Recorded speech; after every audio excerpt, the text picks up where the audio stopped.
TV Gospel Brasil. TV Gospel Brasil. Nós vamos falar de fé, amor e gratidão. Fique conosco. TV Gospel Brasil apresenta Vivendo com Fé. Fique conosco. Vamos falar de amor.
Olá, terráqueos, como é que vocês estão? Eu sou o Rogério Vilela e está começando mais um Inteligência Limitada, o programa onde a limitação da inteligência acontece somente por parte do apresentador que vos fala. Sempre trago pessoas mais inteligentes, mais interessantes e com a vida muito mais musical do que a minha, do que a sua, Léo. Muito musical. Quer mandar aí uma música? Não tenho esse dom. Nem um parabéns, nem um parabéns para você? Parabéns sim, mas ela já não é gospel, né? Mas não, faz uma versão gospel. Nossa, será que eu tenho talento pra isso? Vergonha eu vou passar. Agora, parabéns talento... pra você, Jesus, ué. Canta no Natal. Quer que eu mande mesmo? Não, tô brincando. O pessoal não merece isso, Léo. Me aliviou agora. Eu ou você cantando, o pessoal não merece. Como vai ser a participação do pessoal nessa live maravilhosa? É uma live, além de maravilhosa, muito importante. Então, você que está nos assistindo nesse momento, primeira coisa, deixe seu like, que é muito importante pra gente, faça a sua inscrição no canal, mande a sua pergunta, porque nós daremos prioridade ao Superchat e ao grupo do Telegram, o nosso grupo de membros. Exato, que mandam perguntas pra gente muito antes. Ele já sabe a agenda antes de todo mundo. O pessoal fica sabendo só no domingo, eles já estão sabendo antes. Sabe antes, manda pra gente e ajuda a gente a fazer. E é o seguinte, antes de começar esse papo, eu queria falar com vocês. Ah, Vilela, me perguntam, né? Onde você compra esses óculos? Eu não compro. São da minha coleção, olha aqui, da Dutch. Olha aqui, olha. Aqui tem alguns. Aí fala, pô, Vilela, por que não tem alguns? Porque o pessoal rouba aqui. Vem o pessoal e vai levando. Então sobraram alguns. Tem aquele modelo feminino da minha mulher, já sumiu. Já sumiu. Quem foi que pegou? Alguém pegou aí. Foi a Luísa Mel pegou, verdade. Pegou não, eu ofereci pra ela, né? Então, tá aqui os óculos da Dutch, tem link na descrição, QR Code na tela. Vou deixar aqui, Fabi, ó. Vamos ver se fica bom na câmera geral aí, deixa eu ver. Ah, fica boa, olha aqui. E você que tá afim, lá tem óculos azul, vermelho e o amarelado, né? Tem um amarelado lá, muito legal. Pra quem não é muito rico de feição igual eu, ajuda muito. Você é um caraplégico. É, um caralítico. Caraplégico. Tudo bem? Ah, vocês são prazer demais. Em ter você muito aqui. Obrigada. Que alegria estar com vocês aqui. Eu sou muito fã, né? Eu sou daquelas. Você já conhecia, então? Eu maratono vocês. Mas só vê o Saião ou vê todo mundo? Eu vejo todo mundo. Porque é fã do Saião, amiga do Saião. Eu sou amiga do Saião, fã do Saião e aluna do Saião. Então, não tem como não apaixonar quando ele está aqui com vocês. Mas eu sou daquelas que maratona tudo. Claro que sim. Veio de Saião também? Vim de Saião. Em homenagem ao Saião. Em Saião com patinhos aqui embaixo. Ah, é? Em homenagem ao Saião, você veio de Saião. Em homenagem ao Saião. Ele sempre faz essa piada, né? Sempre. É a piada do Saião. Essa e do Corinthians também, quando ele vai zoar o Corinthians é demais, né? Santos 2, Corinthians 1, sabe? Essas coisas. Beijo, Saião. Amo você demais, sua família. Tô com saudade de voltar a Israel com o Saião, é muito diferente. Também, deu aquele problema lá em Israel, aquela invasão, a morte, aquela tragédia. Terrível aquilo. Aí ele tava com umas viagens também, desmarcaram tudo, A né? minha vai para novembro. Eu também troquei a minha caravana para novembro. Mas vai? Vai, eu vou. Acho que até lá tá... Até lá já tá tudo bem. Tomara. Eu iria agora. Eu sou tão apaixonada por Israel que eu fui iria um mês agora. depois de então acontecer. você tava lá em loco. Tava lá entrevistando os sobreviventes lá. Puxa vida, que lindo isso, hein? Parabéns. E agora tem a parte ruim do negócio, né, Fernanda? Que é dar meu presente, né? Ah, a parte Veio ruim. aqui, tem que dar meu presente. Eu arrumei um presente inútil, maravilhoso pra você. Muito significativo. 10 milhões de dólares. Quando é que alguém vai trazer um presente assim? Toma aqui R$1 milhão pra você. Presente inútil. Não é inútil. Tá sobrando pra mim. Mas pra pessoa, às vezes tem tanto, né? Paulo Marçal podia fazer isso. Tem tanto dinheiro, né? Toma aí R$1 milhão. É inútil pra mim. Aí você vai ver, são notas falsificadas. Notas que não servem mais. Banco imobiliário, né? Podia ter trazido o banco imobiliário. O que é isso? Isso aqui é uma caixinha da Sennheiser com um microfone que tem 10 anos, a cápsula de um microfone que tem 10 anos que eu utilizo ela. E eu gravei os maiores álbuns que eu pude até agora, né? Ganhei Grammys com esse. Que é uma cápsula? É uma cápsula de um... Tá com tudo aí, garantia, com a espuminha. E tá aí a cápsula do Sennheiser. Usado, hein? Ó, dá pra ver que foi bem usado, hein, Léo? Ó. Esse teve comigo em Israel, teve comigo no DVD Liberta. Ei, cadê a câmera aqui? Cadê? Aí. Ainda tem uma manchinha de batom por aqui. Porque encosta, acaba encostando, né? A boca, eu sou um contralto, então tem que cantar bem pertinho. Contralto é o quê? Contralto é um timbre de voz, é uma qualificação de voz mais grave. É mais grave? Tem o mezzo, soprano, tem o sopraníssimo, que são as pessoas que cantam mais agudo, e eu canto mais grave. Tenor é só pra homem ou pra mulher? O tenor é só pra homem. Para homem tem o tenor, o baixo, né? Entendi. E assim. Pô, vai deixar com a gente? Claro que sim. Vai ser uma honra colocar aqui no cenário. Tem 10 anos de uso, mais de 10 anos de uso. Fizer um exame de DNA, tem tudo lá, né? Tá limpinho, limpinho. Mas acaba, né? Acaba tendo, um pouco, faz parte de mim. Tem batom, tem saliva, tem tudo. Tem muita história, tem muito lugar legal. Eu fiz muitas turnês com ele. E aí a gente tem que trocar sempre. Você é grata pela tua vida, pela tua carreira? Você conseguiu? Você faz o que você gosta? Faço o que eu gosto. Eu não tenho que trabalhar. Isso é difícil. Quando a gente faz o que a gente gosta, a gente não tem que trabalhar. É muito bom. Faça o que você ama e nunca terá dinheiro suficiente para pagar as contas. Eu mudei Nesse caso, eu fui abençoada. Eu pude pagar as minhas contas com o seu trabalho, com o meu trabalho, com o que eu gosto. São poucas pessoas que conseguem fazer isso. Deus fez algo muito importante na minha vida, né? Quando eu comecei a andar com Jesus, aos 16 anos de idade, eu fazia música secular. Eu cantava música secular, fazia vocal. Mas conta essa história, então, antes da conversão. Antes do gospel, né? Eu vim de uma família evangélica, criada pela minha avó. Onde você nasceu? Eu nasci no Rio de Janeiro, em São João do Meriti. São João do Meriti é o quê? É a zona... Baixada. Baixada? Tá. E aí nasci em São João do Meriti. Fui criada mais pela minha avó. Meus pais trabalhavam muito. E a minha avó era aquela mulher da consagração. Aquela mulher crente do coque. Sei. Sabe? Bem tradicional e tudo mais. E ela tinha um culto de consagração que ela participava. E ela era ministra de cura divina. Então eu vi muita... Assembleia de Deus de Madureira. E aí ela era ministra de cura divina, eu via muita cura divina na casa dela. Coisas maravilhosas. Sério? Você viu? Gente levantar e andar, gente chegar lá completamente desfalecido e ser curado na hora. Coisas muito fortes. Então, minha gente que não acredita, né? Eu já vi tanta coisa também que não tem como não acreditar. Não tem como não acreditar, porque eu vi isso criança. Eu fui batizada com o Espírito Santo com 5 anos de idade. Como assim? E falei em línguas. Como? Na oração, em casa, Você agradecendo alguma coisa? Não pedi nada. Não, a minha avó já estava agradecendo o lanche. Minha avó já era batizada com o Espírito Santo. Lanche. A gente parou numa mesa assim para agradecer o lanche e de repente eu comecei a interceder para uma tia minha que ainda não tinha Jesus no coração e eu tinha 5 anos e quando eu vi eu estava falando em línguas estranhas e orando além do meu entendimento e chorando muito. E a minha avó, eu lembro que ela me abraçou e falou assim: me dá essa intercessão, é muito forte para você. Sério? Você é menina ainda, me dá essa intercessão. E ela continuou falando em línguas, abraçada comigo. E nós oramos por essa tia que agora, há poucas semanas, aceitou Jesus como Salvador. Poxa vida. Foi uma oração de quando eu tinha 5 anos. Só agora. Que se cumpriu agora. Você vê que Deus não esquece do que a gente ora. E o lance é não desistir também, não né? desistir daquilo que se orou. Deus esqueceu, Deus não se esquece. Porque a gente está dentro de um tempo que a gente... O tempo humano é muito diferente. O tempo humano é o Cronos, né?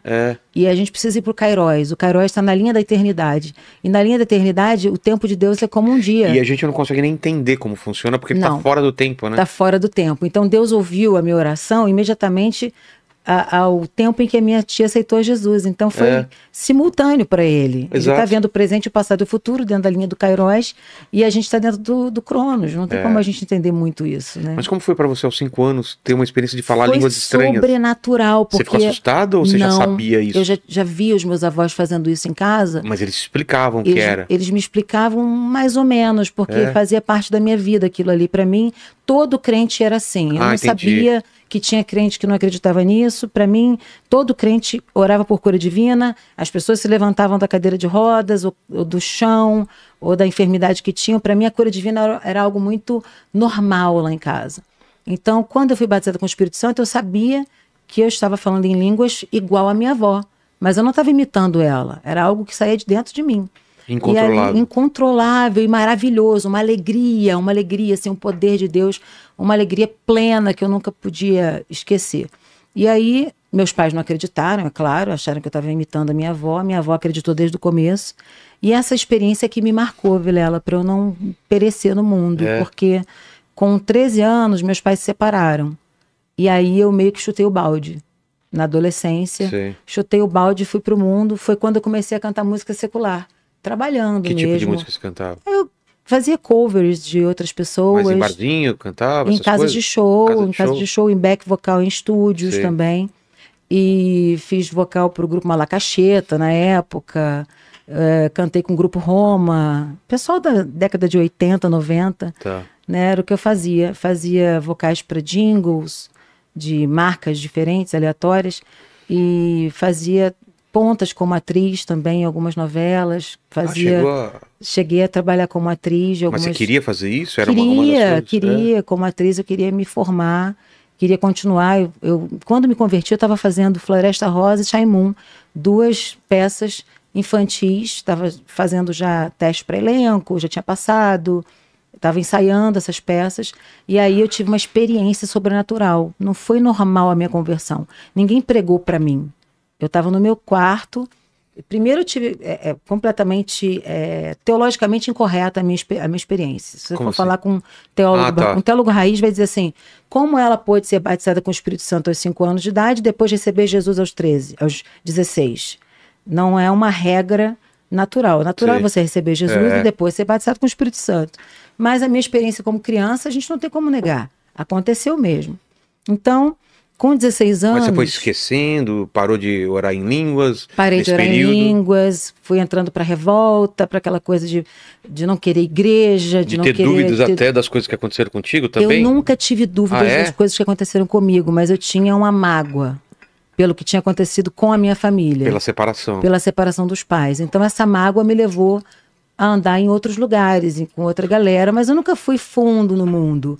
Eu sempre tive meu pai tomando conta de mim, meu pai é um policial federal, então, tipo assim, se eu estivesse numa roda que a galera ia usar cocaína, eu não ia usar porque eu era filha do federal. Entendi. Então, a filha do federal era o tempo todo olhada, prestavam atenção no federal, cuidado com ela, não vão mostrar as coisas para ela, porque ela tem alguém que guarda ela o tempo todo. Então, ter um pai policial federal me fez muito bem na adolescência, para eu não me meter com coisa errada.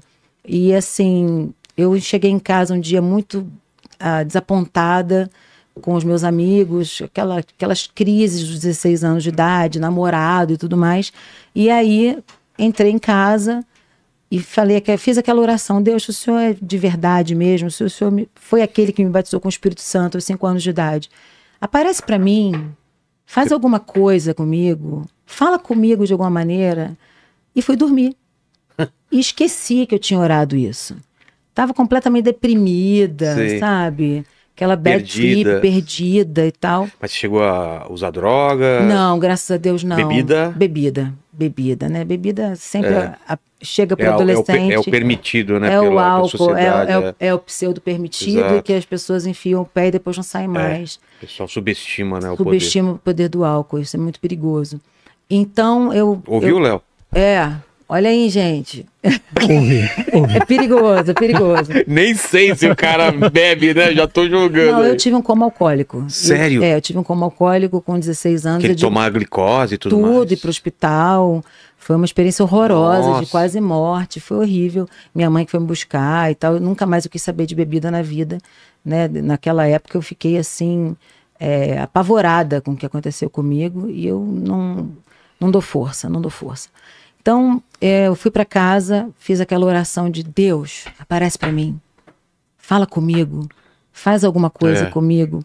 E aí eu fui dormir, Vilela, e comecei a ser arrebatada. Eu tive um arrebatamento de sentidos, é o que a Bíblia explica, né? Como que é isso? Eu não Um sei. arrebatamento é como se eu tivesse saído do meu corpo. Eu saí do meu corpo e comecei a ver o mundo espiritual.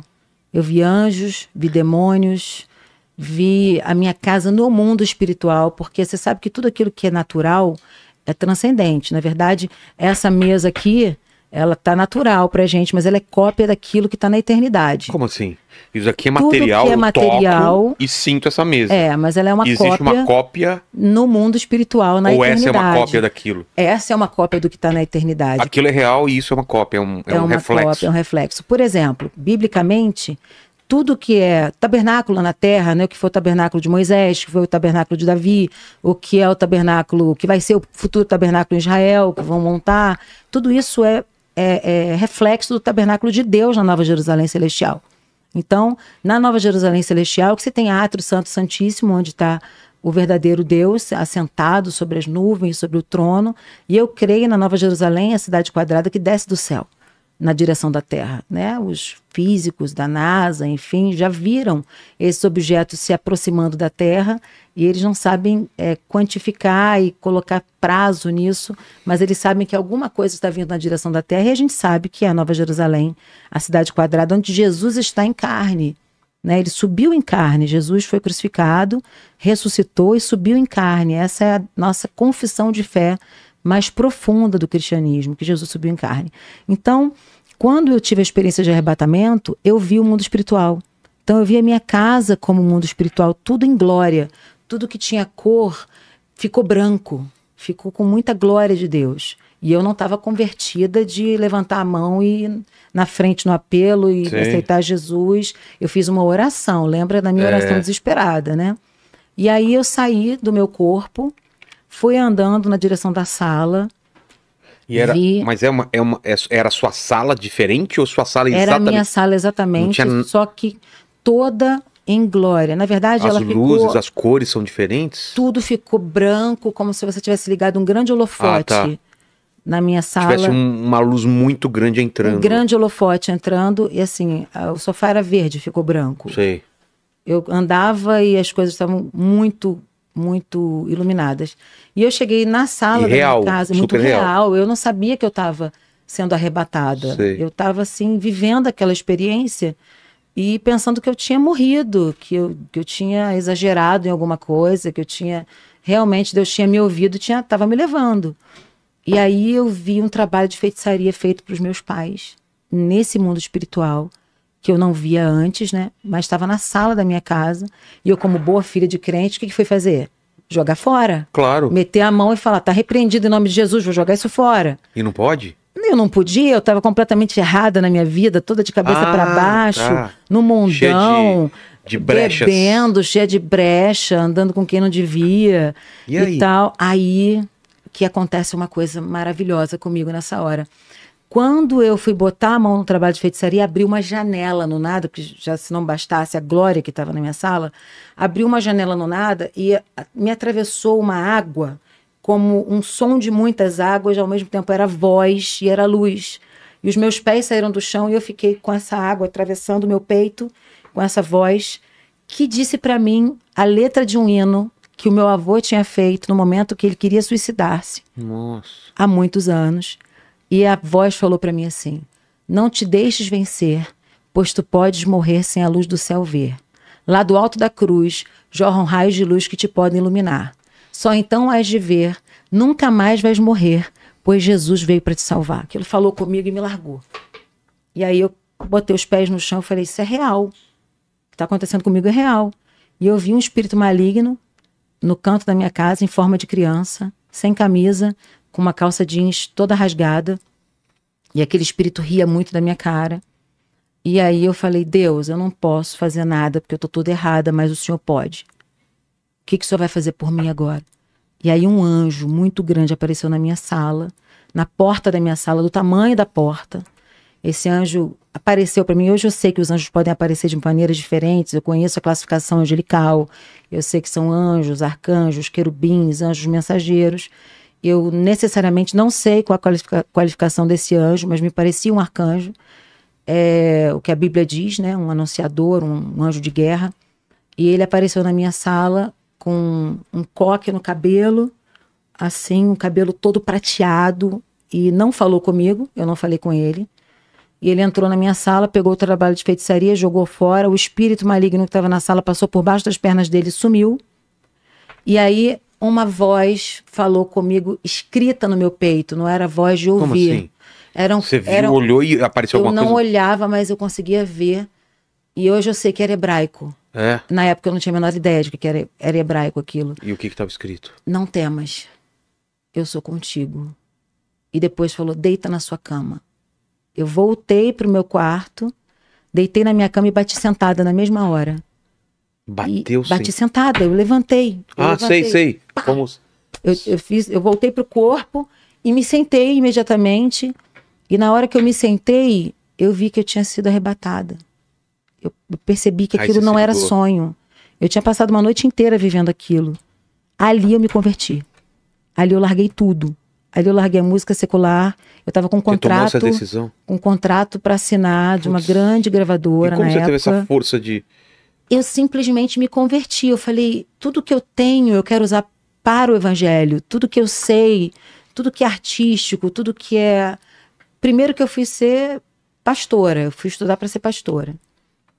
Quando eu me converti, quando eu me levantei, que eu fui para casa do meu pai, a minha avó estava em jejum há 3 dias, orando por mim.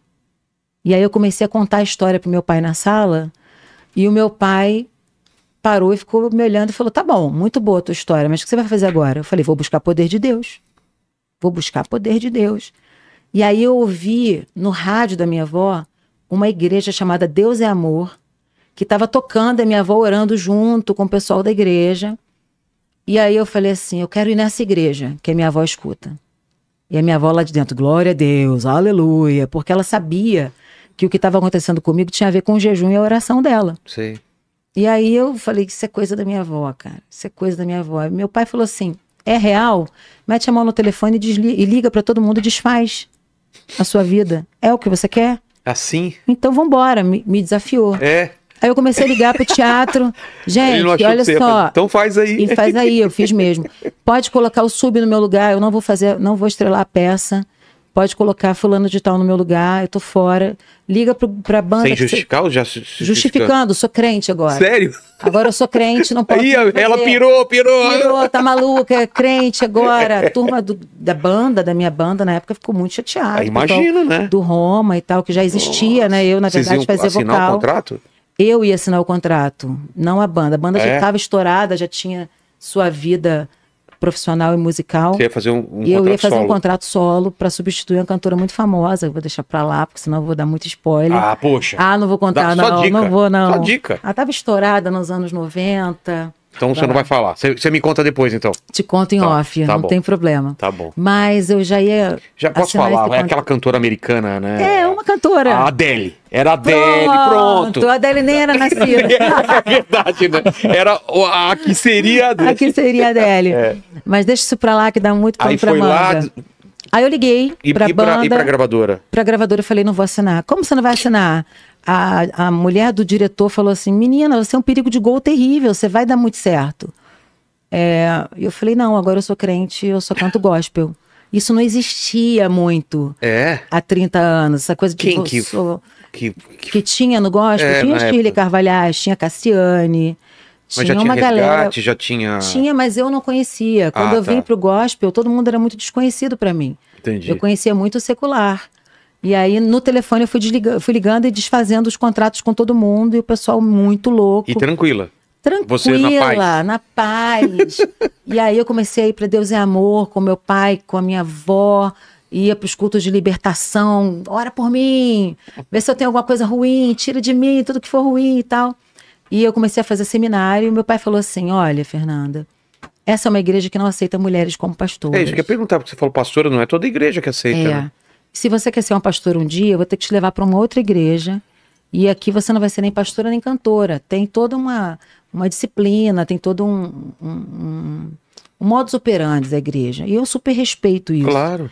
E aí meu pai me levou para a comunidade evangélica da Vila da Penha. E o pastor Ari Caetano me recebeu, que foi o meu grande professor de adoração por 4 anos. E lá a gente estava começando... eles estavam começando com Tua Palavra, que a Aline Barros gravou, Consagração, que foi um grande sucesso no Brasil, e eu fazia parte da equipe F se faltasse alguém. Sim. Eu era substituta da substituta do substituta. E eu comecei a saber o que era trabalhar na igreja mesmo, meter a mão na massa, orar com o pessoal e receber de Deus aquela graça, aquele poder. Eu falei, meu Deus do céu, por que eu tive fora tanto tempo? Eu queria tanto isso para minha vida, sabe? Eu queria ter aceitado Jesus antes. Eu queria ter continuado na igreja desde os meus 5 anos. Eu perdi muito tempo no mundo. E ali eu aprendi o que era ser missionária, o que era ser uma recepcionista da igreja. Eu trabalhei em todos os lugares e fiz seminário. Fiz um seminário de 4 anos. Ali eu falei, não vou ser cantora, vou ser pastora. Era o meu grande sonho. E queria ir para Jocum. Vendi, Jovens com uma Missão, a Jocum. Entreguei para a igreja um anel que eu tinha de noivado. Também não queria namorar ninguém. Ah, você tava noiva? Não, o rapaz me pediu noivado e me deu um anel. Ué? E eu não aceitei. Eu quis ficar no evangelho. Eu queria entregar minha vida ao Senhor e não queria me casar, não.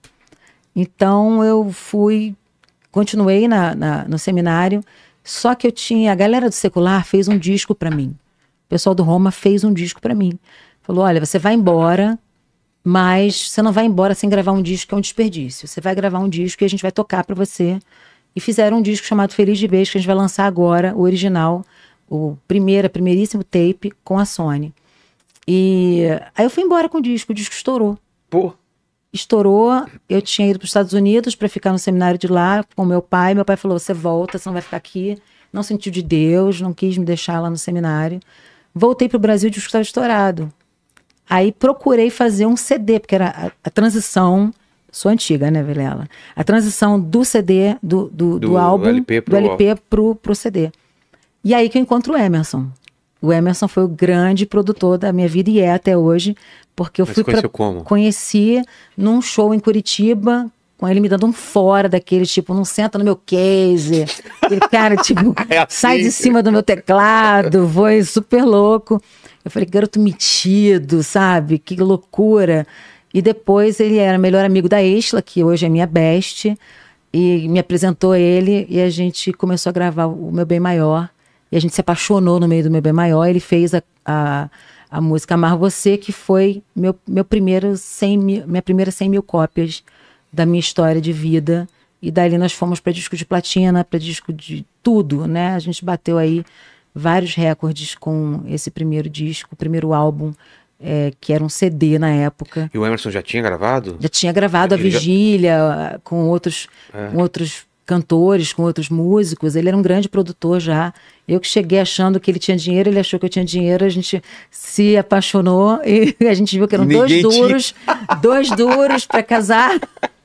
A gente juntou as dívidas, a gente casou. Quando você casou? Eu casei em 96, com 1 ano e 1 mês de namoro e noivado. A gente casou rápido e a gente já saiu para pregar o evangelho pelo mundo. Nossa.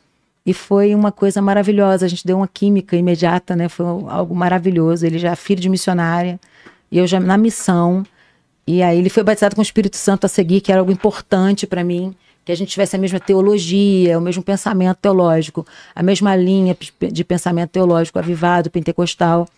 E a gente era noivo, ele foi batizado com o Espírito Santo. Ah lá, esse é meu maridão, gente. Esse é o Emerson, que mudou minha vida. Coisa linda.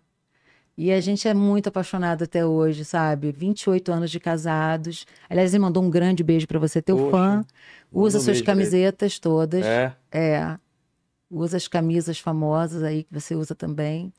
E ele é um pastor hoje, ele é o pastor sênior da minha igreja. Eu sou co-pastora. Qual igreja que é? Profetizando as Nações. É uma igreja na Barra da Tijuca. Em breve a gente vai ter outras bases Vou fora te visitar. do Rio. Quando a gente grava lá no Rio, a gente Pô, grava na Tijuca. Bora, é mesmo? Vamos lá. Terça-feira eu que prego, domingo ele prega os 3 cultos. Pô. Às 9 da manhã, às 11 da Vou lá te manhã visitar. e às 19 horas. Vai sim, você vai ser muito A bem gente tem um estúdio que a recebido. gente grava lá na Tijuca, então. Bora lá. Tá legal, Vai gostei ser muito também. bom.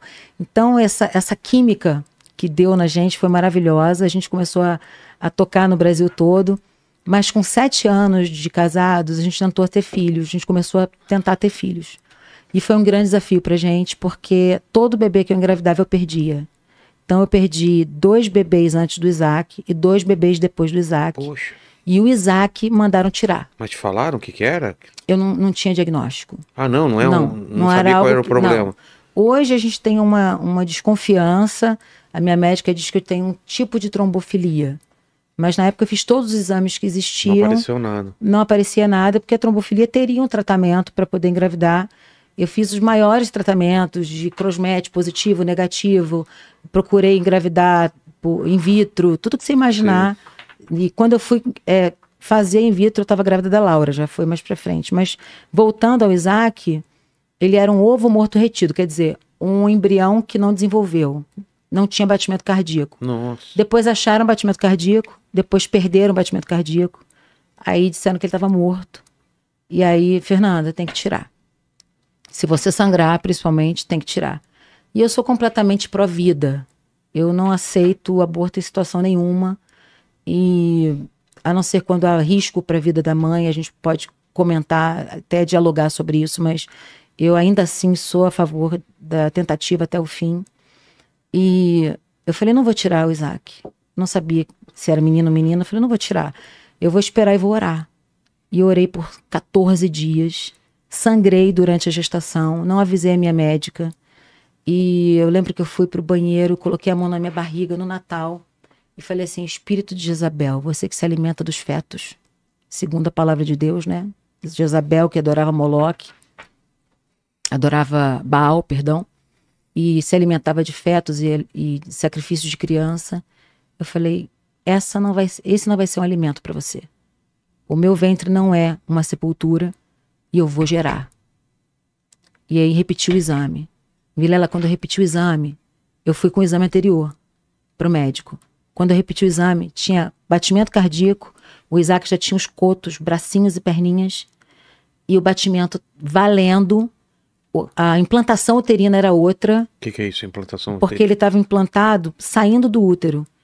E no novo exame ele estava implantado na parte posterior do útero, no meio do útero, num lugar preservado, um lugar bom de implantação. E eu mostrei o exame anterior de 14 dias para a médica. Eu falei, o que é isso aqui? Aí ela falou, não, isso aqui é outra gestação. Eu falei, olha a data. Ela falou, não pode ser. Criança não migra. De implantação uterina não migra, não pode ser. E aí, eu falei para ela, essa é a gestação que eu tenho, esse é o milagre que eu tenho e o que vocês queriam tirar. E aí, eu tive Isaac. Isaac nasceu de 36 semanas, ficou na incubadora, aquela luta toda e tal. Aí eu falei, agora eu vou encher a terra. Pronto, engravidei, vou encher a terra. Engravidei de novo, após o Isaac perdi. Um bebê de 12 semanas. Foi terrível. Aí eu falei, não, vou tentar de novo. Tentei mais uma vez, perdi um bebê de 8 semanas. Aí fiquei magoada com Deus. Fiquei muito mal. Fiquei deprimida. Fiquei magoada com Deus, vou parar tudo e tal. Quando eu disse que ia parar tudo, eu fui à gravadora. A Estela estava lá fazendo um repertório. A gente estava reunido para fazer música. A gente se junta para fazer música. E ela estava com a canção Espírito Santo. Quando ela tocou essa música, eu abri a boca a chorar. E Deus falou comigo assim, eu não te chamei para parar. Eu sou aquele que dá a vida, que abre a madre, que fecha a madre. E aí a Estela cantou essa música e falou assim, Fernanda, essa música é para você. Estou clamando, estou pedindo, só Deus sabe a dor que estou sentindo. E ela me deu essa canção, eu falei, não posso parar, cara, eu tenho que cantar essa minha dor para as pessoas têm que saber. E eu já estava gravando, já tinha gravado Dá-me Filhos, que era uma outra canção que falava Dá-me Filhos, senão morro e tal. Brigada com Deus, fiquei quase 2 anos, até que eu falei, não adianta brigar com Deus. Brigar com Deus não vai resolver meu problema. Vou botar a cara no chão, vou orar E o dia que Deus quiser me dar um filho, ele vai me dar. E fui, esqueci que tinha marcado um médico para ver o meu problema. Fui na Pronascer, na Barra da Tijuca, falar com o Dr. João. Cheguei lá e falei, doutor João, vamos tentar in vitro, vamos ver o que eu tenho, já fiz todos os exames. Ele falou, tá bom, mas antes da gente tentar in vitro, eu vou fazer um exame de gravidez em você. Eu falei, você pode fazer quantos você quiser, eu não engravido, tem 2 anos que eu tô tentando, eu não engravido. Já perdi 2 crianças depois do Isaac. Ele falou, vamos fazer. Eu fiz e fui pra Argentina com o Emerson descansar, tinha gravado um DVD, o Cura-me. Falei, vamos passear. Lá na Argentina, o meu exame deu positivo. E eu não queria nem arrastar os pés no chão com medo de perder a criança. E era a Laura. Bom, conclusão. Implantação baixa, mais uma vez, implantação errada da criança. Placenta rota, que é uma placenta velha. Possibilidade nenhuma de seguir gerando. Entupimento das 2 veias de cordão umbilical. Uma gestação improvável. Todo médico que me olhava dizia assim, bom, vamos ver até onde vai. Vamos ver o quanto você consegue levar essa gestação. Fui até 39 semanas, foi a gestação que mais longe eu levei. Tomei todos os medicamentos para amadurecer o pulmão dela. Ninguém sabia o que ia acontecer. Na sala de cirurgia tinha 2 de tudo. 2 obstetras, 2 pediatras, 2 tudo. Gente para pegar sangue do cordão umbilical. Gente para saber qual era o meu diagnóstico. E a Laura nasceu completamente perfeita, chorando alto, miniatura de criança, que hoje é enorme. Então eu tenho 2 filhos de milagres e eu nunca mais evitei criança e nunca mais engravidei. Eu só engravidei dos 2. Milagres. Olha lá. Então aí, seu Isaac, que já tá com 1,90 m, essa foto antiga, e essa é a Laura e o Emerson, meus 2 milagres. Qual idade que eles estão? O Isaac vai fazer 21 e a Laura tá com 14, faz 15 já. Em dia 8 de janeiro do ano que vem ela faz 15 anos e ele faz 21 dia 29 de julho. Eles são assim, fora da curva. O Isaac fala hebraico fluente. É mesmo? Ele está agora em Tulsa, fazendo faculdade de teologia. Fala hebraico fluente, os 2 foram alfabetizados em inglês. Eu preparei os 2 para nações, para pregarem o evangelho fora do país, aonde quer que eles queiram ir. E eu não faço a barra não, eles vão porque querem ir. Eles vão à igreja porque eles são cheios do Espírito Santo, porque eles querem ir falar com Deus, porque eles querem servir a Deus. A gente deixa eles escolherem o que eles querem, mas a influência é grande, né, Vilela? Os milagres são muito grandes. O Isaac conta o milagre dele em todos os idiomas que ele pode, como ele foi um ovo morto retido, um feto que morreu e voltou a bater coração. As pessoas têm uma série de dúvidas a respeito disso e eu não tenho dúvida a hora nenhuma, eu sei o que me aconteceu.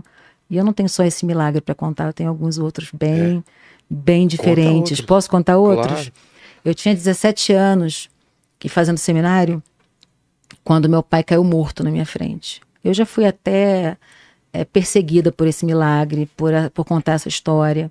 Já disseram que eu sou charlatã, que eu sou mentirosa, mas eu sei o que eu passei. Eu tinha feito um estudo sobre como ressuscitar mortos com uma missionária que veio da África, que depois de ser avivada na África, começou a ver milagres acontecerem como a minha avó. E ela ensinava a expulsar o espírito de morte e chamar a pessoa de volta.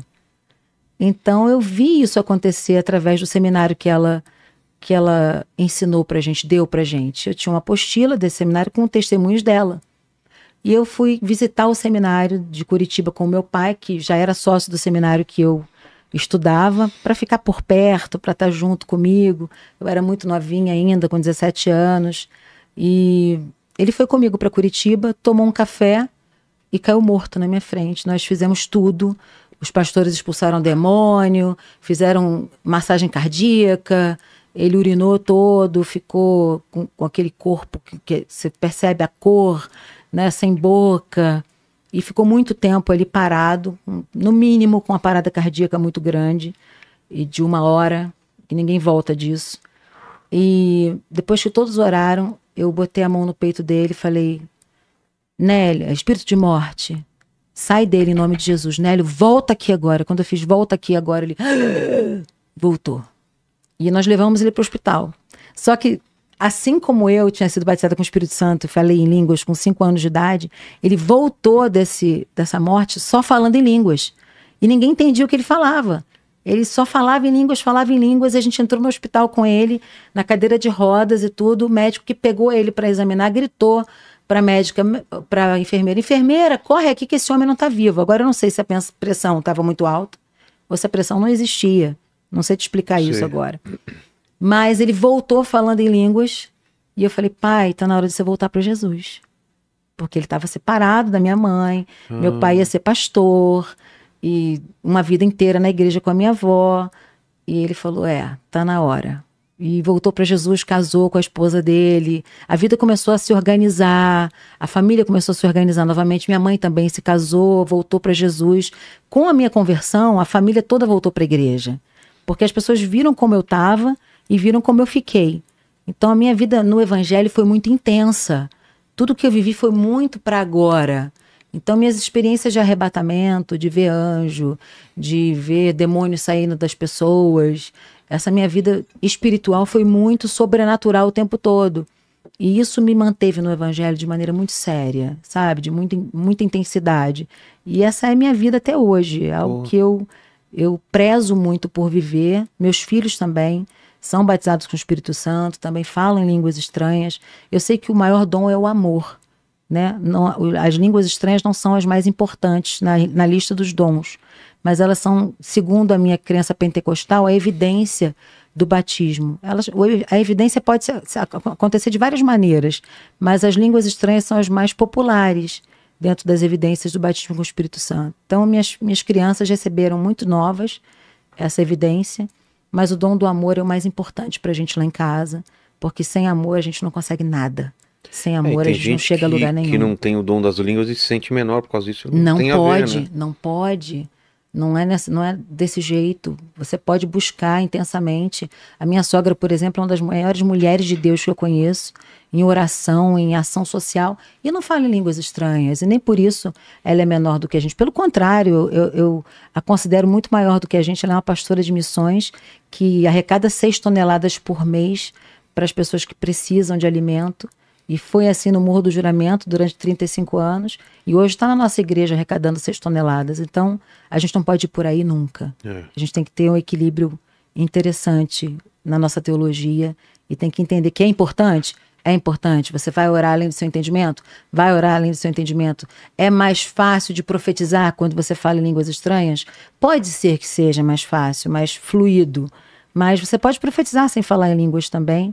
E não necessariamente com aquele ritual de assim diz o Senhor. Eu posso profetizar porque eu estou enxergando uma coisa agora sobre você, uma palavra de conhecimento a seu respeito, algo que queime no meu coração para te dizer. Eu posso ser um vaso de Deus num sonho espiritual e te dizer: Vilela, eu sonhei com você assim, assim, assim, e eu entendi de Deus que Deus vai fazer isso com você, aquilo com você. Então a gente não pode botar Deus numa caixinha nunca e dizer que a nossa teologia é única. Eu acredito assim. E teus discos? Meus discos. Como que foi depois desse primeiro disco? Como foi? Aí você começou a rodar o país. Qual foi teu encaminhamento que você pensou? O que você pensou o que eu vou fazer na minha vida? Ou você vai levando e... Rapaz, eu fui levando porque... Você não fez um planejamento? Nunca. A gente gravou o primeiro CD junto, eu e Emerson, e a gente não tinha dinheiro para casar. Então a gente levou o primeiro tape para uma gravadora chamada MK Music. E o Emerson já conhecia essa gravadora de outros cantores que ele produzia. Sim. Então o Emerson e a Extra levaram esse tape para a dona da gravadora ouvir. E a gente tinha pouquíssimo dinheiro para fazer um disco que antigamente a gente chamava de bolacha, para poder fazer os demais. E eu deixei na gravadora para tocar, na rádio da gravadora. E voltei para buscar depois, porque eu não tinha dinheiro para fazer outro. Então, já que não me chamaram, eu queria o disco de volta para poder fazer algumas peças. E aí a dona da gravadora falou assim: quem tá embaixo? A Fernanda Brum, a menina? Manda ela subir. Aí eu subi, meio assustada. Ela ouviu o meu CD, marcou de eu ir para lá. Eu fui com o Emerson, eu subi com o Emerson. Ela ouviu o meu CD e falou assim: chama a Marina agora. Chamou a filha dela. Sentou à mesa comigo e falou assim: filha, nós vamos ficar com ela, né? Ela vai ser artista nossa. Eu falei: eu vou? Como assim? você quer ser distribuída ou você quer ser artista? Eu não sabia a diferença Como de ser assim? distribuída para ser uma O artista. que é ser distribuído? Distribuída, eles iam pegar o meu tape e iam distribuir nas lojas como um artista que é dono do seu próprio tape, que está só distribuindo. Ser artista da gravadora significava que eles iam comprar o meu tape e eles iam investir na minha carreira. Então, Entendi. estava saindo uma cantora da gravadora na época, eles pegaram todo o investimento dessa cantora que estava saindo e investiram em mim. Então, eu na hora, assim, eu falei, Espírito Santo, eu quero ser distribuída ou eu quero ser artista? O que é ser artista? Na hora eu tinha que responder, eu falei, eu quero ser artista da gravadora. Ah, então ok. Então você assina aqui. Eu falei, eu sou de menor, né? Mas vou assinar. Assinei. Ela disse, não, tua mãe tem que vir assinar. Eu falei, opa, vamos lá. Chamei a mãe, chamei o Emerson e foi um dia que ficou celebrado, né? Passei 29 anos na MK e tô há 6 anos na Sony Music. Poxa. Foi um tempo muito bom e agora eu tô numa nova casa, numa casa que me abraçou de todo o coração. Mas foi uma história muito longa, né? Com a MK.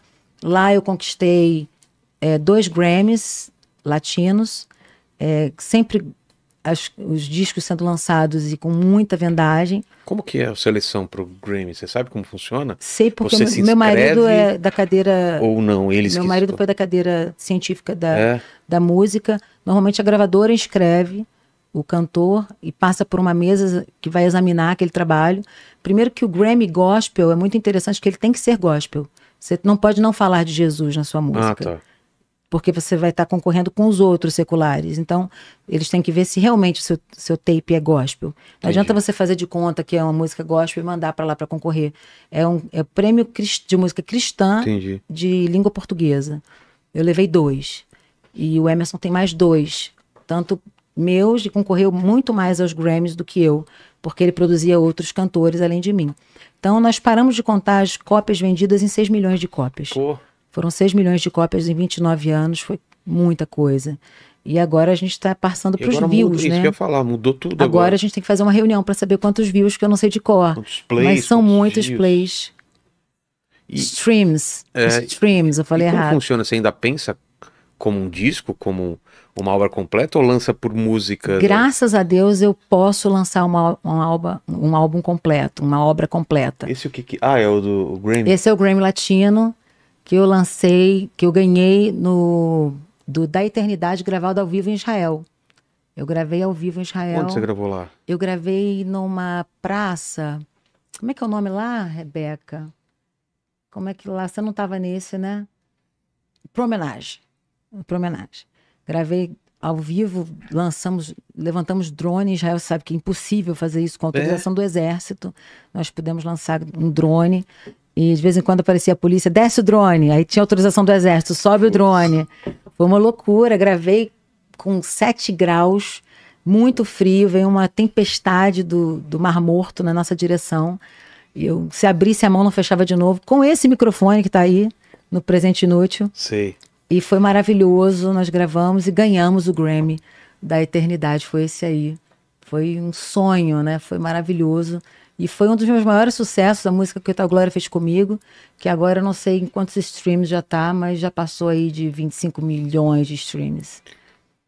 É muita coisa. E pra você é melhor essa fase de streaming ou era melhor quando lançava disco? Era melhor quando era disco. Eu também acho, né? Eu tenho saudade. Era uma obra, né? Você eu não tinha posso aquela falar isso que é coisa. contra mim, é tiro no pé, mas eu, Não, mas eu é, prefiro. né? Eu também prefiro. Eu gosto de ver, Ver o encarte, ver o encarte. Ficha as técnica é uma coisa que não tem mais. Ninguém Verdade. sabe quem é o autor, não sabe onde foi mixado, não sabe quem tocou, né? Verdade. É uma coisa mais, sei lá. Tinha todo um cuidado, Tinha todo um né? cuidado. Aí foi lá em Israel. Aí, ó, o seu microfone aí. Olha só. Foi lá em Israel. Atrás de mim tem uma cidade completamente judaica. E nós gravamos até às 6 da tarde, no pôr do sol. Pô, deve Foi ter sido foi inesquecível. lindo, inesquecível. Estava bem nublado, mas Deus fazia a luz, abria a luz. Nós oramos muito para não chover. Eu lembro que o Kurt, que é um amigo nosso lá de Israel, falou assim: Fernanda, começa a gravar agora, começa o rec agora, que se essa chuva cair, você não vai gravar. Eu falei: não, Deus vai segurar a chuva.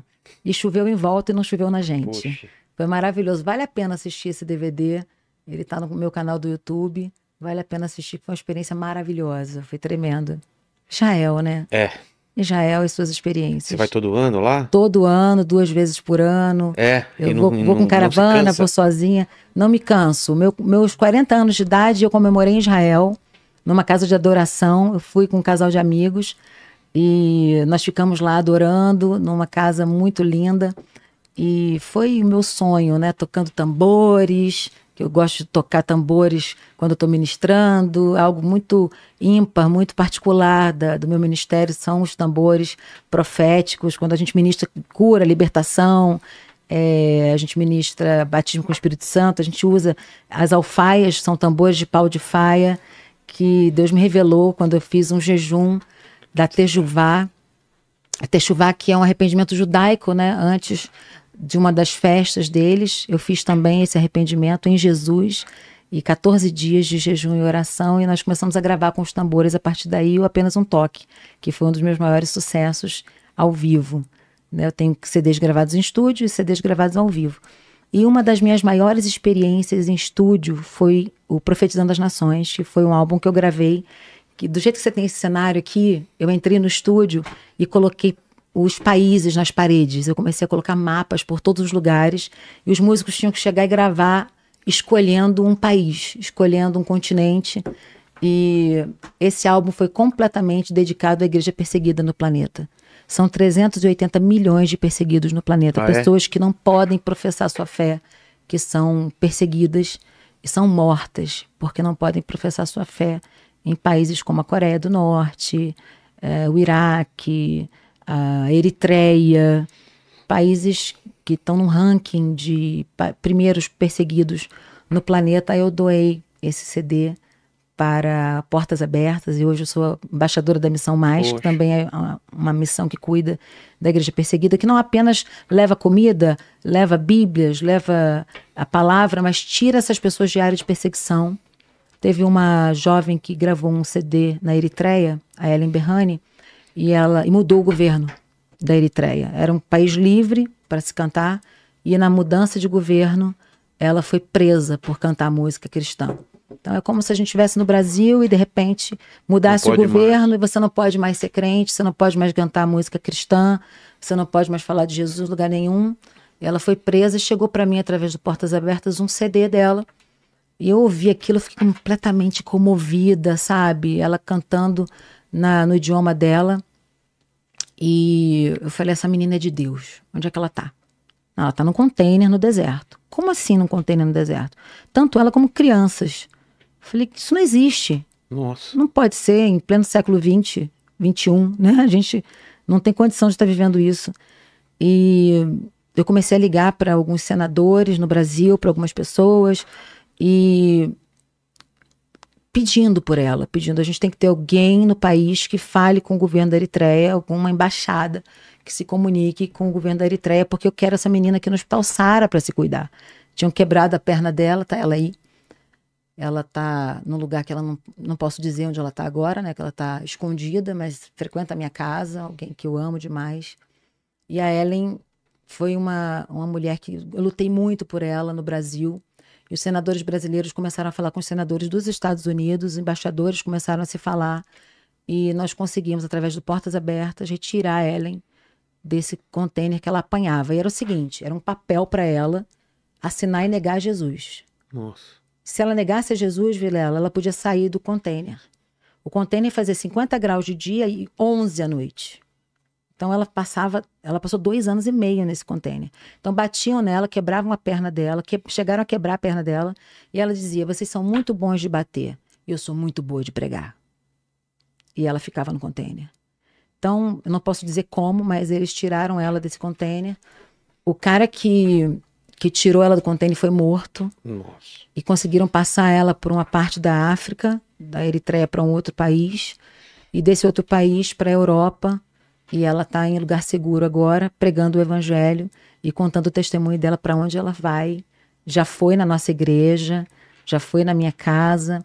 E o maior presente que eu tive foi o momento em que ela falou para mim, no programa do Raul Gil, na homenagem ao artista, eles conseguiram que ela gravasse um vídeo e mandasse para mim. E em rede nacional ela entrou falando. E o irmão André, que é o fundador da Missão Portas Abertas, que para mim é um homem santo na terra, que já foi para o Senhor, já está na glória. Mas o vídeo deles dois me quebrou de um jeito. Eu chorei muito com o Raul Gil e fiquei muito feliz com a equipe do Raul Gil, que pôde trazer no Dia Internacional de Direitos Humanos uma causa como essa, que é da igreja perseguida, que não é todo mundo que quer falar. Não interessa para as pessoas. As pessoas adoram meter o malho na igreja, mas elas não sabem que existem lugares onde você não pode ter uma Bíblia. Você não pode falar livremente, como eu estou falando para você, do meu batismo com o Espírito Santo, da minha conversão em Jesus Cristo, quem é Jesus para mim, as visões que eu tive de Jesus, a palavra de Deus, a Bíblia. Você não pode falar de nada disso em alguns lugares do planeta.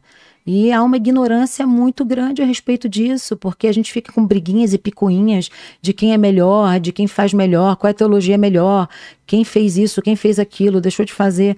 E a gente tem que entender que a hora que a perseguição chegar, Vilela, aqui no Brasil, e ela não está longe, porque no Brasil é proibido em alguns lugares de levar Bíblia. Ah, é? A gente está proibido, por exemplo, de levar Bíblia aos povos indígenas. Não sabia Essa é uma disso. realidade. Tem uma missionária amiga minha que eu vou guardar o nome dela, mas ela chegou com um avião, com a Bíblia toda traduzida no dialeto, na linguagem indígena de tal lugar, e ela foi proibida de entregar a Bíblia àqueles povos porque iam mudar a cultura dos indígenas, do povo indígena. E não é verdade, porque a cachaça chega lá. Os caras estão com Né? um Ford Ranger e um short da Nike. E os caras falam, vamos mudar a cultura Vamos mudar deles. a cultura deles. Aí pode. E a Bíblia não pode chegar? Isso não faz sentido.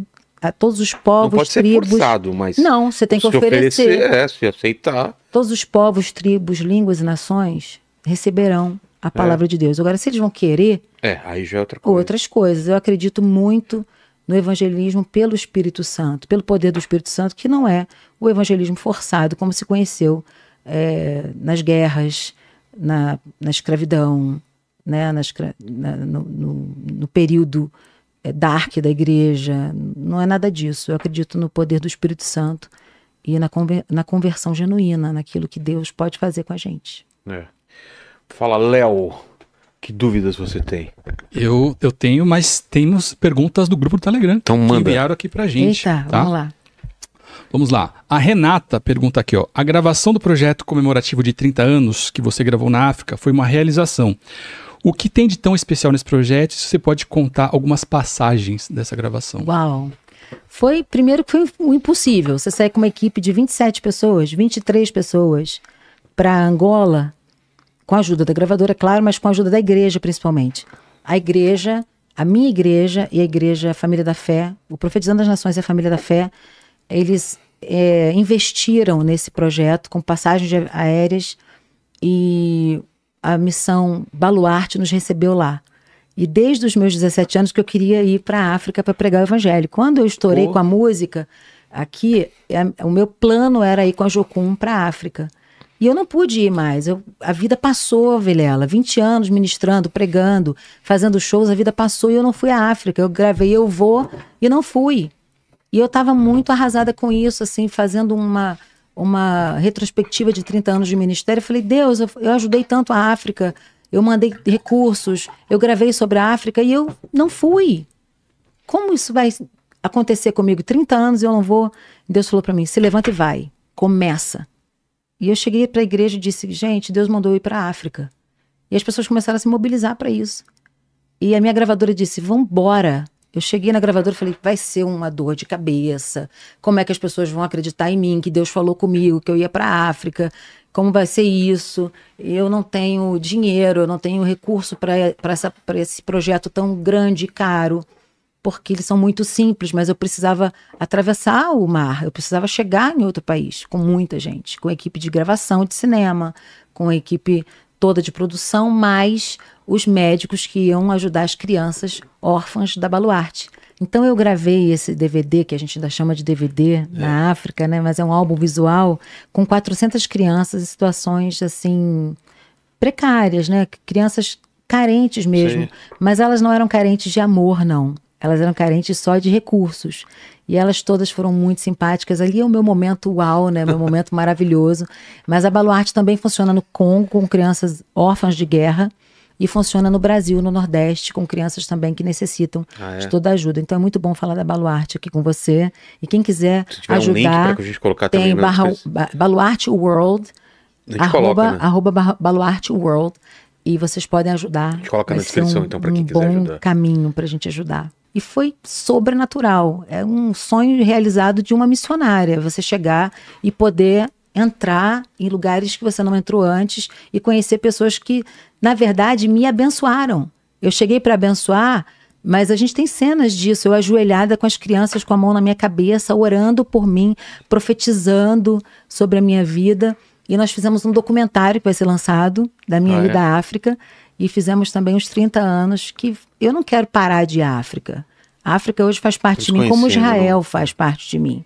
Depois que eu conheci a África, Angola exatamente, eu quero conhecer mais países. Eu sei que o norte da África é muito difícil de evangelizar, mas eu quero entrar onde Deus me botar e onde Deus mandar a minha voz, eu quero que ela vá.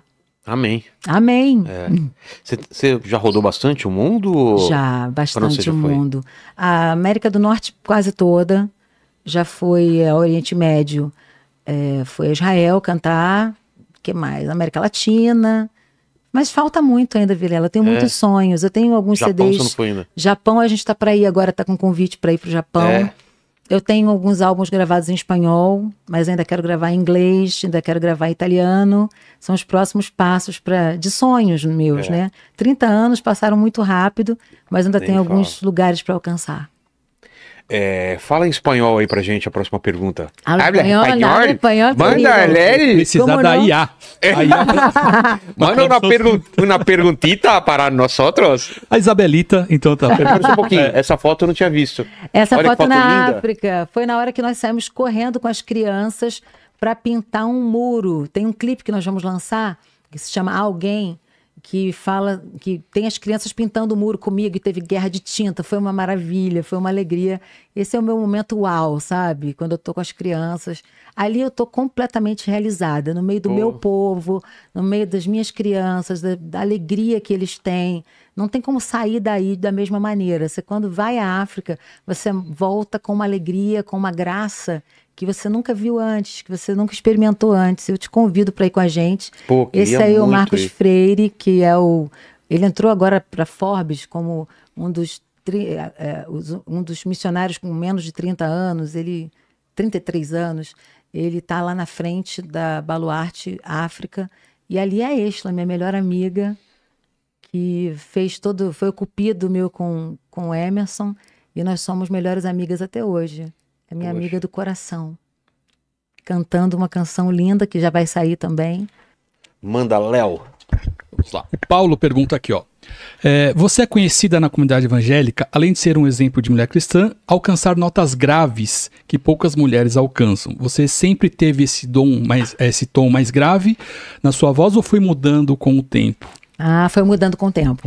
Eu era um meso, eu cantava médio agudo, com 17 anos. E depois, no Quebrantado Coração, que é um dos meus CDs mais conhecidos, eu comecei a alcançar, através do Ciclair, que é o meu produtor vocal, alcançar notas mais graves. Isso foi estudado. E ele achou uma região da minha voz que era mais característica e que podia dar mais graves importantes para a gente poder cantar sem aquela cultura de que o cantor cristão só canta músicas de soprano, só músicas agudas. Então tem uma galera aí que se beneficiou disso, que passou a cantar com os meus playbacks em regiões mais graves, e aí os contraltos ficaram mais famosos também. Essa foi uma característica minha. Eu sou ignorante em música, você consegue explicar na voz assim o que é uma... Tudo que eu tenho a te ofertar é um quebrantado coração. Esse é um grave. Tá. Aí se eu fosse cantar... Estou clamando, estou pedindo, só Deus sabe a dor que estou sentindo. É uma mezzo-soprano. É mais pro agudo. E soprano é mais agudo? Soprano é muito mais agudo, que eu não consigo fazer. Não faz parte da minha extensão vocal. Manda um soprano aí. Vai, né? Lembra aquela... Teria que ser no falsete. Eu não no falsete a gente faz um...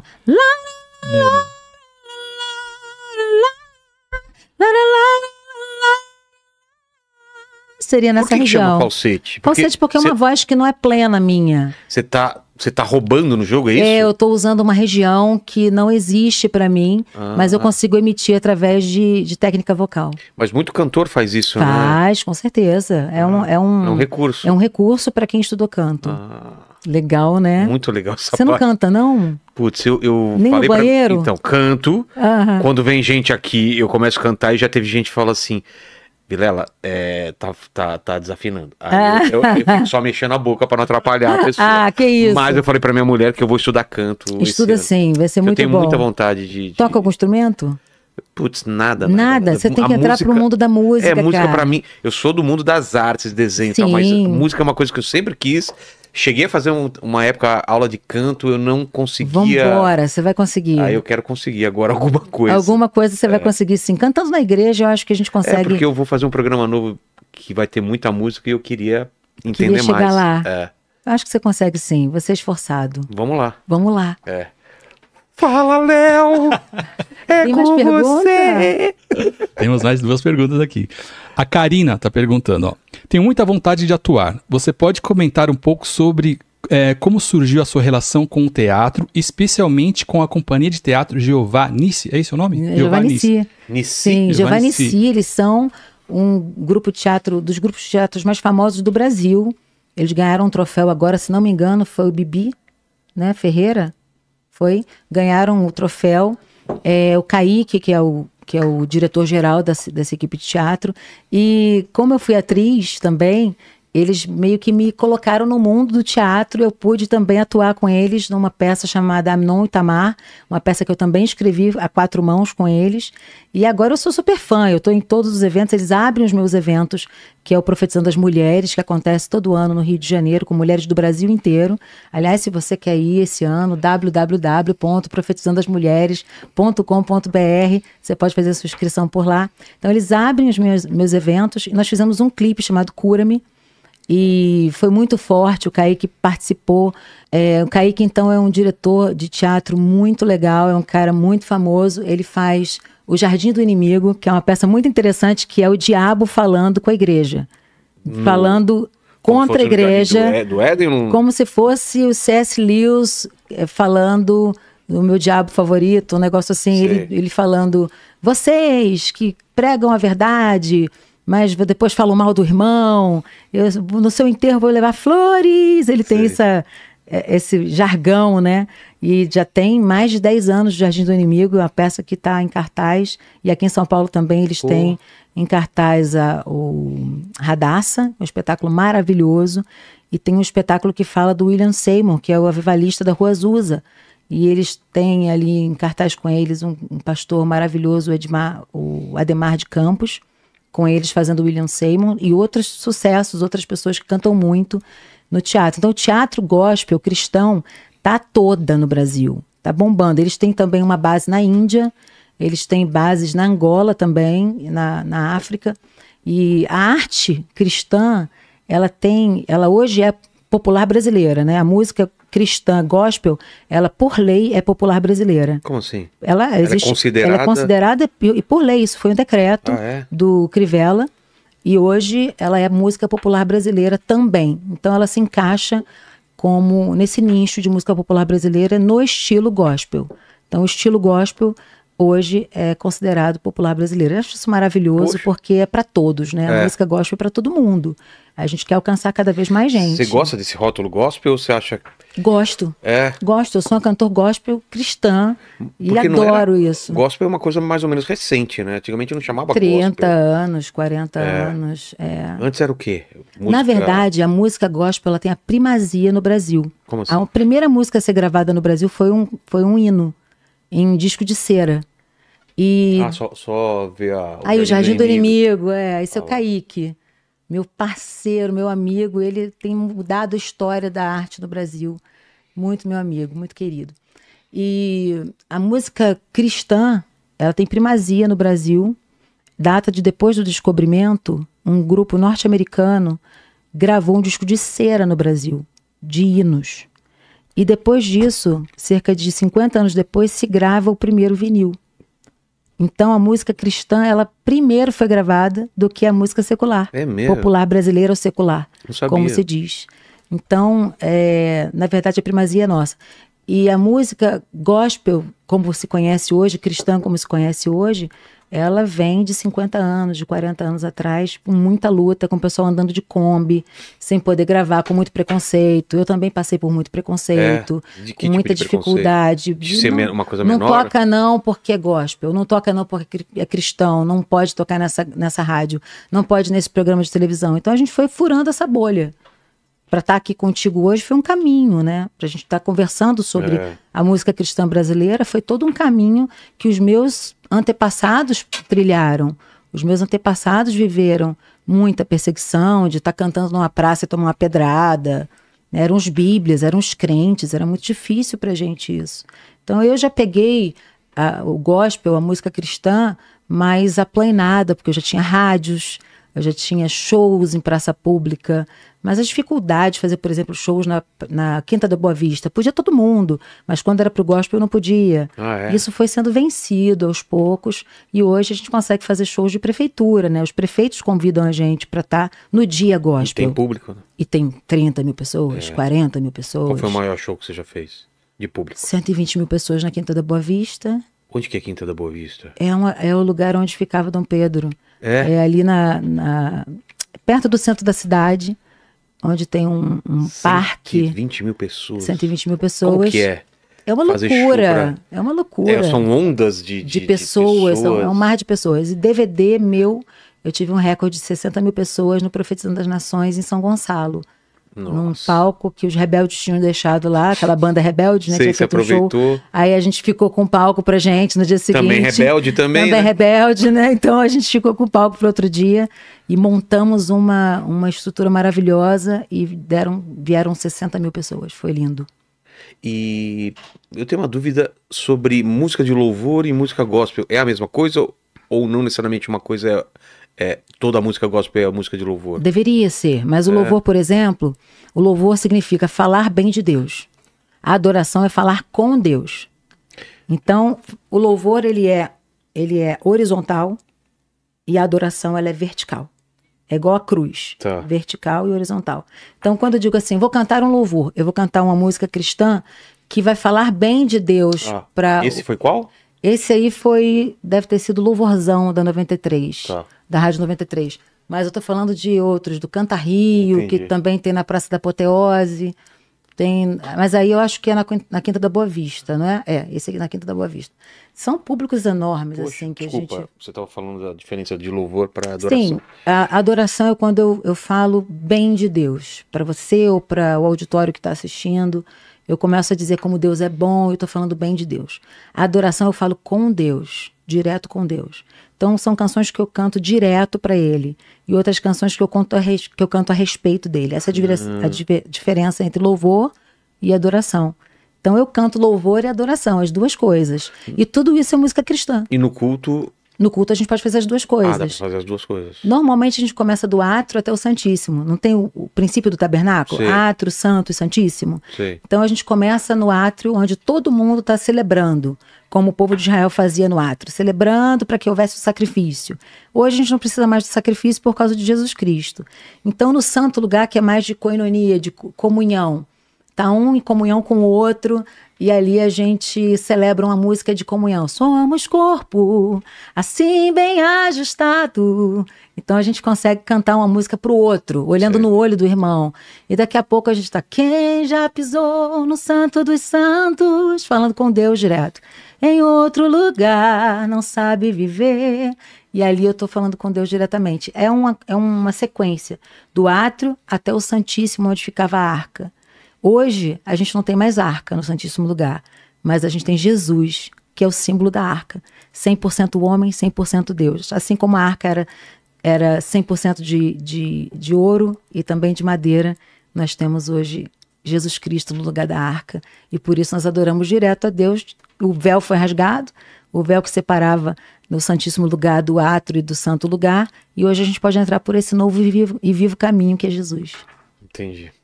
Vamos fazer uma pausa para uma música agora, antes da gente continuar? Vamos lá, uma que eu gravei na África, Tá. que diz assim: volta pra casa, volta pra igreja, rasga do peito a vergonha e a dor. Cristo te chama, vem sem reservas, esqueça o passado, ele apagou, mas volta pra casa, te empresto o meu ombro, rasga do peito a vergonha e a dor.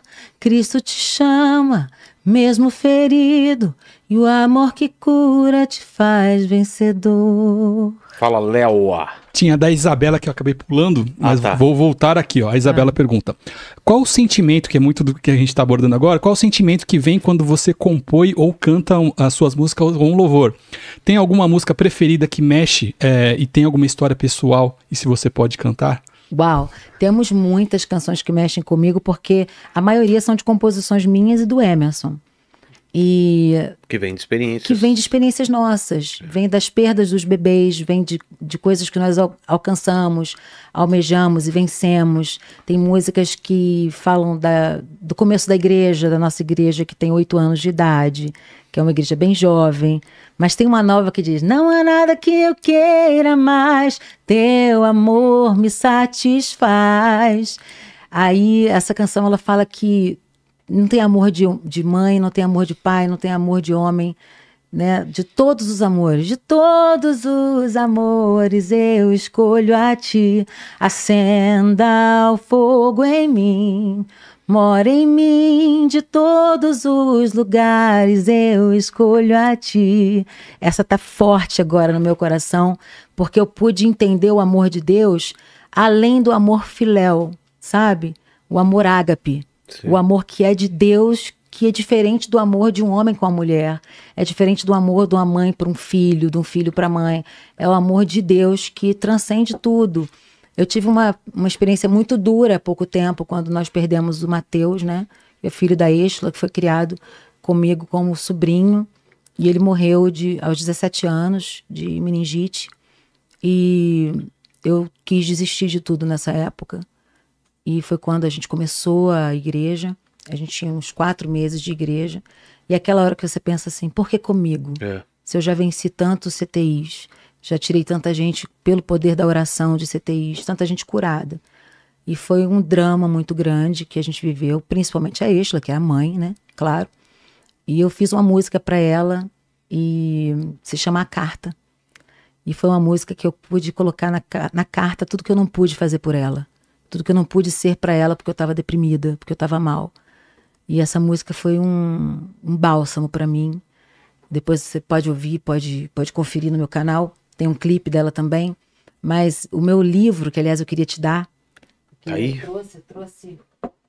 Eu trouxe aqui o E Foi Assim, que é a minha história de conversão, o que eu te contei aqui, minhas experiências com o Espírito Santo, os arrebatamentos e tudo mais. E tem o Na Mira, que fala desse tempo que eu voltei ao ministério com força total depois de uma grande depressão. E tem a minha história de cura emocional com a minha mãe também. Depois do divórcio, depois de tudo que aconteceu. Eu dedico muito a filhos de pais separados esses livros. Eu acredito que muita gente vai ser curada através dessa escrita, sabe? Porque tem gente que está revoltado até hoje, não quer mais casar, não quer ser feliz, não acredita mais no casamento, acha que não vai ser feliz nunca. E aí, não quero saber disso para minha vida. O casamento é de Deus, o casamento é maravilhoso. E não só isso, fala sobre cura emocional para o jovem, fala de depressão, da cura da depressão. Quando eu fui à África, esse livro Na Mira aqui, fala de quando eu fui à África e encontrei um menininho quase morto. Um menininho que estava muito doente. E na hora que eu estava brigada com Deus, na primeira vez que eu fui à África, eu estava perguntando a Deus: o que eu estou fazendo aqui, no meio de uma depressão? Eu vim trazer o que para essas crianças, o que para esse povo, se eu não tenho para mim agora, para esse momento. E aí fomos a essa casa, que esse menino estava no chão, assim, bonitinho, bem cuidado, num colchãozinho, todo cheirosinho ali. E a mãe emocional dele falou assim: ora por ele, porque ele está muito doente, ele não sei mais o que fazer. Eu falei: tudo bem, me dá ele aqui, eu posso pegar ele no colo? Ela falou: claro que pode. Pegou ele, me deu, E na hora que ele me deu, eu perguntei qual o nome dele. Ela falou, Mateus. E eu tava de luto, porque eu tinha perdido meu sobrinho naquele ano. Eu segurei aquele menino no colo, Vilela, eu gritava tanto. Eu comecei a gritar e falar, Jesus, cura o Mateus. Aquele choro que estava preso no meu coração com o luto do meu sobrinho, naquela hora saiu de mim de um jeito. Eu comecei, cura o Mateus, cura o Mateus. E aquele menininho que estava todo, sabe, molinho, já abatido com a enfermidade, ele começou a endurecer o corpo, começou a ser curado no meu colo. E eu vivi um milagre com aquele menino na África. E Deus falou para mim, você não vai parar. Você vai seguir, mas você não vai parar. Vai doer, mas você não vai parar. E eu voltei para o Brasil com toda a minha energia em Deus, redobrada, refeita. E tá aqui nesse livro, tá na mira. Por que eu tô na mira de Deus o tempo todo? Por isso que eu botei na mira o nome do livro. E foi assim a história da minha avó, do meu arrebatamento, das minhas visões espirituais. Tem aqui fotos, tem eu pequena, tem a Laura pequena, assim que nasceu, meus pais aqui ainda casados, quando eu fui ordenada aqui como ministra de adoração, minha primeira viagem para o exterior, que meus pais foram me levar. Tem muita coisa legal aqui. Aqui o Emerson novinho, que meu casamento, essa aqui é minha avó, que orava e jejuava por mim, Diogresa.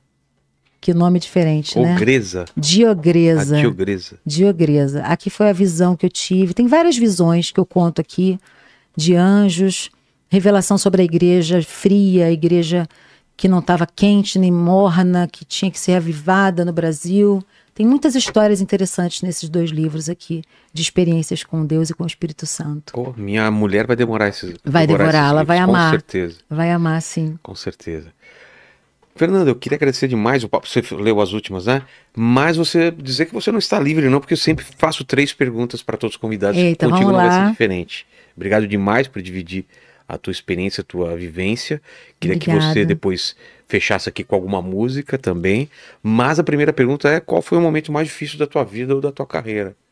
Eu tenho 2 momentos mais difíceis da minha vida, que foi quando eu perdi os bebês e foi quando o Mateus morreu. Foram 2 momentos mais difíceis da minha vida. Eu não tenho como mensurar isso para vocês, mas eu posso dizer que eu venci. E quem está ouvindo a gente agora pode vencer também. O milagre sou eu, como diz a Exla. A Exla canta, né? O milagre sou eu.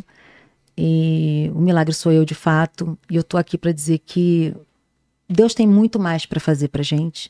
Tem muita cura emocional para ministrar na gente. E tem muito milagre para ministrar na gente ainda. Então, meu pior momento virou meu maior milagre, que foi a da cura emocional e foi dos meus filhos nascerem também. Amém. Amém. Segunda pergunta é: você tá sabendo que a gente vai morrer, né? Um dia. Vai. Não tem jeito. Não tem jeito. Só se Jesus voltar antes. Tem esse Vai também. que ele volta Vai antes. que volta. Mas se não voltar, e a gente se for desse mundo, desse planeta Sim. Terra, esse vídeo vai ficar um tempinho mais do que a gente. Então fala pro pessoal que tá assistindo esse vídeo no futuro, 200 anos do futuro, quais seriam suas últimas palavras, seu epitáfio? Uau. Eu diria, creiam em Jesus de todo o coração, com toda a sua força, com todo o seu entendimento. Busquem o poder do Espírito Santo, sejam cheios do Espírito Santo, porque em qualquer situação que você esteja passando, até num Mad Max, até numa situação em que o mundo está catastrófico, só existe um caminho, a verdade, a vida, e o nome dele é Jesus, e ele é a salvação para todos os momentos da nossa vida. E a terceira pergunta é: qual é a sua dúvida atual? Que pergunta você anda se fazendo? Minha dúvida atual? Eu tenho uma pergunta do seminário, que eu acho interessante para a gente fazer agora. Tá? Não é nem minha dúvida atual, mas é uma dúvida que se deve dar a todo teólogo. Todo teólogo precisa fazer essa pergunta, e foi a última pergunta que me fizeram no seminário. Deus seria capaz de criar uma pedra tão grande, tão pesada, que ele mesmo não pudesse carregar? Já pensei sobre isso. Porque se ele é onipotente, ele pode carregar Ele pode criar a pedra.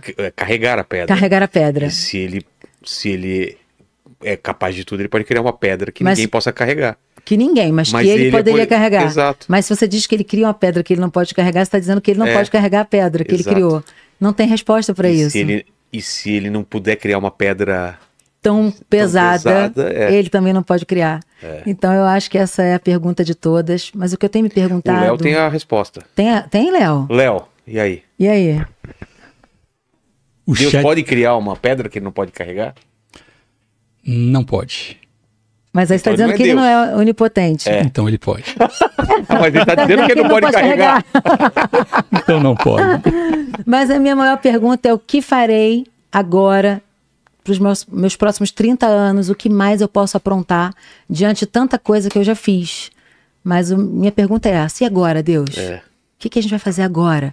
O que você quer de mim agora? Então, respondendo mais uma vez a minha pergunta de hoje é: e agora? E agora? Que mais? Tem um mundo aí de possibilidades, né? É verdade. Você acha que ele já sabe? Eu acho que ele já sabe. Já tá escrito? Eu acho que tá E escrito. como tá o nosso livre-arbítrio? Não, o livre-arbítrio é eu querer fazer ou não. Tá. O meu E livre-arbítrio... ele já sabe se eu vou querer ou não.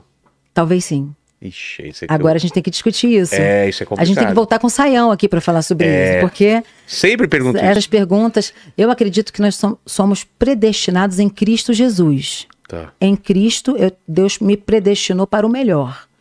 Sem Cristo, eu não sou predestinada a nada. A não ser Caos. ao caos. Eu não sou da doutrina da predestinação. Eu acredito que em Cristo nós estamos destinados a um futuro melhor, em coisas maravilhosas que vão acontecer. E por causa do livre-arbítrio, eu vou escolher a vontade de Cristo. Entendi. Eu não creio que eu sou predestinada desde a fundação do mundo, como algumas doutrinas creem. Mas em Jesus Cristo, eu estou destinada a uma vida melhor e a uma vida que eu vou aceitar, que eu vou ouvir o Espírito Santo e vou chegar lá com Jesus. Fechou. Fechou. E você, Léo, o que você tem a dizer para o povo que está aqui com a gente até agora? Além, né, de clicar no link aí ou no QR Code e ter acesso a essa linha maravilhosa de óculos aqui do Vilela e da Dutch. Adulto, exatamente. Então, além disso, você vai deixar seu like, fazer a sua inscrição aqui no nosso canal e ativar o sininho para receber todas as notificações cada live que começar. E para você provar que chegou até o final desta live, você vai comentar aí: graves e agudos de Deus. Escrevam graves e agudos de Deus e a gente sabe que você chegou até o final. E vamos terminar agora com a Fernanda cantando algo para nós. Ou antes disso, gostaria que você falasse com uma pessoa que está lá na casa dela. Pode ser uma pessoa que está pensando em se separar, ou que os pais acabaram de separar, e a gente não sabe que momento que esse vídeo vai alcançar as pessoas. Fala com essas pessoas que estão passando um momento difícil na vida delas, seja Vamos lá lá. qual for, né? Eu acredito demais que Deus ele é especialista em refazer os nossos planos. Sabe quando uma família ela é gerada assim, todo mundo tem câncer, morre disso, todo mundo separa e acontece com todo mundo, vai seguindo problema de um alcoolismo, ciclo. Esses ciclos. Deus é especialista em cortar esses ciclos. Deus é especialista em fazer a sua vida outra vida. Então, você não vai separar. Em Cristo você não vai morrer de câncer, eu creio nisso de todo o meu coração. Você vai ter uma nova história a partir de agora e aceite Jesus como seu Salvador e você vai começar a viver novamente tudo aquilo que você sonhou um dia. Então não aceite de cara que o seu destino é um destino de fracasso, que a sua vida é uma vida de fracasso. Pelo amor de Deus, aceite a Jesus e viva uma nova vida a partir de agora. Amém. Amém. E dá uma palhinha de uma música que você queira que combine com esse final. Vamos lá. Um quebrantado coração move o coração de Deus. Um quebrantado coração traz o céu pra nós. Um quebrantado coração move o coração de Deus. Um quebrantado coração traz o céu pra nós. Move o coração de Deus. Muito obrigado, fiquem com Deus. Beijo no cotovelo e tchau. E você vai ter uma ótima semana e um ótimo ano aí. Até mais.